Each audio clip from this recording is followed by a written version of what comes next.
Hello పిచ్చెకిస్తా crazy food lovers, మీకోసం ఎంతో tasty and యమ్మీగా ఉండే ఫ్రెష్ లివర్ ఫ్రై చేశాను. ఇప్పుడు కాదు, మనం పిచ్చెకిస్తా ఛానల్ స్టార్ట్ చేయక ముందు వండాను అనమాట. ఇన్నాళ్ళు ఈ క్లిప్స్ అన్ని ఎక్కడో దాక్కున్నాయి, అందుకే ఇప్పుడు లాగి పెట్టి ఎడిటింగ్ చేశాను. అంత ప్రొఫెషనల్ గా షూట్ చేయకపోయినా రెసిపీ టేస్ట్ మాత్రం యమ్మీగా ఉంటుంది. ఆరోగ్యానికి ఎంతో మంచిది, వెరీ హెల్దీ అండ్ న్యూట్రిషియస్ కూడా. లివర్ తో ఎన్నో రెసిపీస్ చేయొచ్చు. మా అమ్మ చేసే పద్ధతి అంటే నాకు చాలా ఇష్టం. అదే ఇప్పుడు మీకు చూపిస్తాను. చపాతీలో అయినా, రుమాలి తందూరి రోటీలో అయినా, అన్నంలో కూడా చాలా బాగుంటుంది. పలావ్లో అయితే ఇంకా పిచ్చెక్కడం గ్యారంటీ. మీరు కూడా వండుకొని పిచ్చెక్కించేయండి అందరికి.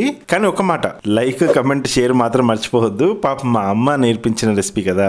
అమ్మ కోసం ఒక లైక్, రెసిపీ కోసం ఒక కమెంట్, అండ్ అలాగే నా కోసం ఒక షేర్ చేసుకోండి హ్యాపీగా. న్యూ పిచ్చెకిస్తా జాయినర్స్ హార్టీలీ వెల్కమ్. వండేసుకుందాం, సబ్స్క్రైబ్ చేసుకోండి తొందరగా. So let's see chicken liver fry recipe ఎలా చేయాలో. ఓకే, చికెన్ లివర్ పెద్దగా అలాగే ఇస్తాడు కదా, దాన్ని మనం 4 పీస్ మనం కట్ చేయమని చెప్పాలి, లేదంటే మనం కట్ చేసుకోవాలి ఇలా చిన్నగా. అంటే ఇదిగో ఈ సైజ్ అనమాట. ఎక్కడ అసలు బ్లడ్ క్లాట్స్ లేకుండా చాలా నీట్గా కాస్త ఎక్కువ వాటర్తో కడుక్కొని కొద్దిగా వెనిగర్ వేసి కడగాలి నీట్గా, ఆ నీచు స్మెల్ రాకుండా ఉండడానికి. సో 1/2 kg చికెన్ లివర్లో పసుపు 1/2 tea spoon, salt 1 tea spoon, కారం పొడి 2 టీ స్పూన్లు వేసి ఒక 1 minute స్లోగా కలపాలి. స్లోగా అంటే చాలా స్లోగా. 2 minutes తర్వాత 2 టీ స్పూన్ల అల్లం వెల్లుల్లి పేస్ట్ వేసి ఒక 2 నిమిషాల వరకు బాగా మసాజ్ అయ్యేలాగా కలుపుతూనే ఉండాలి.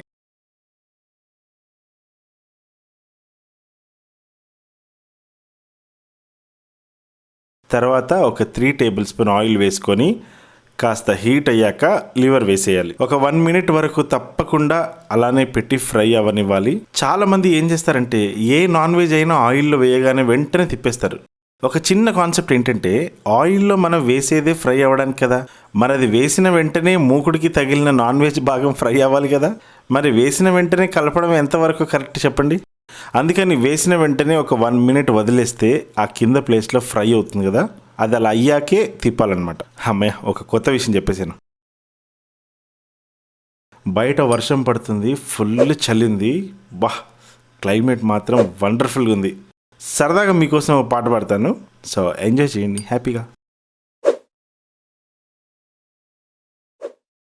ఆమని పాడవే హాయిగా, మూగవై పోకు ఈ వేళ, రాలేటి పూల రాగాలతో, పూసేటి పూల గంధాలతో, మంచు తాకి కోయిలా మౌనమైన వేళలా, ఆమని పాడవే హాయిగా, మూగవై పోకు ఈ వేళ, రాలేటి పూల రాగాలతో, పూసేటి పూల గంధాలతో, ఆమని పాడవే హాయిగా,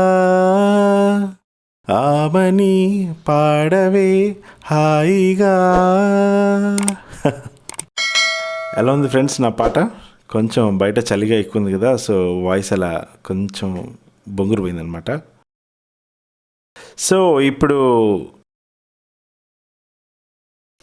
కాస్త బాగా ఫ్రై అయ్యాక కరివేపాకు 1 కప్పు వేసి మీడియం ఫ్లేమ్లో బాగా ఫ్రై చేయాలి. 5 పచ్చిమిర్చి మధ్యలో ఘాటు పెట్టుకొని ఇందులో వేసుకోవాలి. మధ్యలో నేను మూత పెట్టి 2 నిమిషాల తర్వాత తీశాను. 3 లవంగా, 1 ఇంచు చెక్క పొడి నూరుకుని ఇందులో వేసుకోవాలి. నెక్స్ట్ ధనియాలు 1 టీ స్పూన్, ఎండుమిరపకాయలు ఒక 2 లేదా 3, మిరియాలు 1 టీ స్పూన్, ఇవన్నీ పొడి కొట్టుకొని వేసుకోవాలి. జనరల్గా ఇవన్నీ ఒకేసారి కలిపి మిక్సీ కొట్టేసుకోవచ్చు, కాకపోతే నా దగ్గర సపరేట్ పౌడర్ ఉన్నందుకు అలా వేసాను అనమాట. ఇప్పుడు మూత పెట్టకుండా కాస్త లైట్గా ఫ్రై చేసి 1/2 కప్పు కొత్తిమీర వేసుకొని లైట్గా ఫ్రై చేయాలి, అంతే. ఇప్పుడు దీన్ని ఇలా ప్లేట్లో సర్వ్ చేసుకొని చపాతీనో లేక రైస్లో కలుపుకొని తినాలి. వావ్, అదిరిపోతుంది. మీరు కూడా ట్రై చేసి ఎలా ఉందో నాకు కమెంట్లో చెప్పండి. అండ్ రాజుగారి కోడి పులావ్కి అంత మంచి రెస్పాన్స్ వస్తుందని నేను అనుకోలేదు. Thank you so much everyone. కొత్తగా మన పిచ్చెకిస్తా ఛానల్కి విజిట్ అయ్యే వాళ్ళు సబ్స్క్రైబ్ చేసుకోండి, మర్చిపోవద్దు.